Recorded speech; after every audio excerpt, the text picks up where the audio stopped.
Hey everybody, my name is Marcus, and in this video I will show you a simple way how you can change fonts in Webnode. So right now you can change only font by like every single text. I will show you.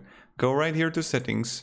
When you will be in settings, you're gonna see website settings and design, and you're gonna see website design and then website fonts and change fonts. Now you're gonna see font settings, and right you can see the font settings are going to be changed. So this is how you can do it. It's like this simple, and this is the only way how you can do it. So thank you very much.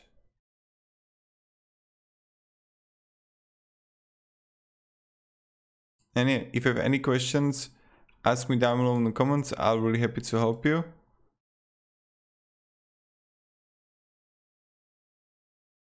And yeah, have a great day and goodbye.